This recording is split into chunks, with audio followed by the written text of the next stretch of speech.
I'm Candice and I love film. I hope you have 3.5 hours because we were talking about The Brutalist. It is a 3 hour, 35-minute film that at my screening came with an intermission and coffee offered. I don't think that was necessary. We've seen some long films. Films are just getting longer and longer as time goes on. I mean, Wicked was, what, two and a half, 240? I mean, we're used to watching long films, so that's not really the problem here. The thing with The Brutalist is you have to be ready to watch a serious, traditional Hollywood movie. A movie like Lawrence of Arabia or Dr. Zhivago. That is what The Brutalist is. So you have to be in the mindset for that and ready for that. This is not a popcorn watch. This is not Wicked, you know. Monumental, whoever said that, I don't know who said that based on that, but it is monumental. It's monumental in scope, it's monumental in imagery. The story is just such a behemoth, and we'll get into that, I think, and explain why it's that monumental. Adrian Brody stars as Laszlo Toth. He is a Hungarian Jewish architect who survived the Holocaust, was separated from his wife, and emigrates to America, hoping to, find her and bring her over with him. But he crashes with his cousin, who is a furniture maker. Um, they have a sweet reunion until the cousin's wife kind of messes things up, and Laszlo's back on the street. Not for long because he's a talented architect. He's relatively well known and he comes across these guys. Are they not the most last great American dynasty boys you've ever seen? I mean, that didn't even mean that to make that a reference to Taylor Swift and Joe Alwyn. Whoa. But at this time, it's not good for Laszlo. He's addicted to heroin. He's living in a shelter, I guess, with other men. He's doing manual labor. He's literally shoveling whatever this is. I don't know, dirt. It's not dirt. It's something worse than dirt. And so when this opportunity comes along, he takes it. He goes to Guy Pearce and Joe Alwyn, and he agrees to build them something spectacular on their property that is going to be a meeting place for people of the town. And that's pretty much what this film is about. If you didn't know, The Brutalist is a reference to Brutalism, which is a form of architecture that really emphasizes textures and material, a lot of concrete, a lot of cold slabs, very big buildings with, in my opinion, not much personality, but I think that's the point. And so here they go to they shot this in an active marble mine in Italy.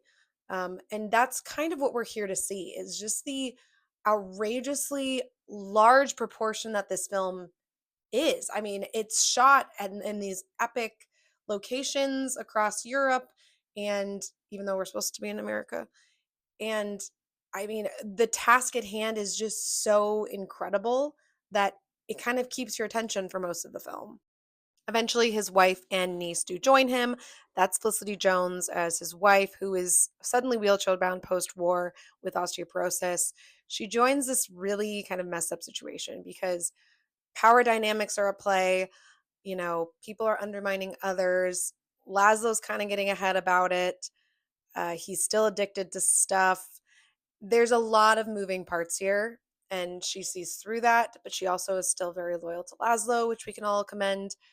Felicity Jones is an interesting one because this role with the accent, she has to put on a Hungarian accent, and she's in a wheelchair and she's kind of weak, but she has to be strong. And I thought she did a decent job of it. I don't think I would imagine her getting an Oscar nom. Definitely not a win, but not even an Oscar nom. I found her kind of distracting in this film. I couldn't get past it, and she was probably my least favorite part of the film, sadly, because I really like her. I mean, and Adrian Brody is unlikable in this too, but that's kind of the point, is not to totally understand or like Laszlo. He's a weird character. I mean, he's got the horrors behind him, which has us all feeling for him, but also he's messed up and you don't know why he's doing the things he's doing until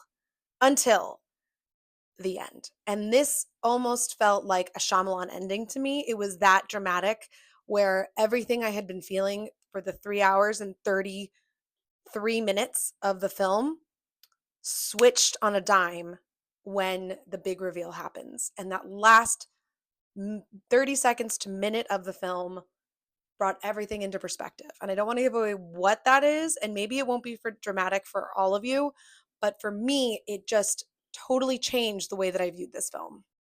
This movie will not be for everyone. It is long, it is cumbersome.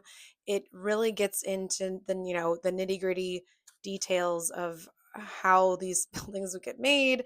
The dynamics at play are kind of dirty.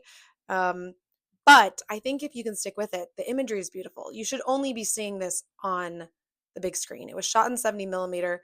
It is such a gorgeous film. And Brady Corbet, who was an actor and he's now a writer director, who really championed this film and encouraged the studio to release his film, his version of this film. He said that in his Golden Globes award speech. He won for Best Director. The film won Best Picture. Adrian Brody won for Best Actor. I mean, I think of everything that came out of the Golden Globes last weekend, the Brutalist getting attention was the best. I mean, I don't want to talk about Amelia Perez in this because I simply don't care about it enough. But I think the Brutalist getting some attention is the best thing that could happen for A24 and for authentic filmmaking. If you want to see this film, see it while it's in theaters. It's coming to Seattle this weekend. It is long. You'll have to, block off a whole day for it, but it's pretty powerful. I don't think I'll see it again. I don't have enough time and I watch too many movies for that, but I think it should be seen once.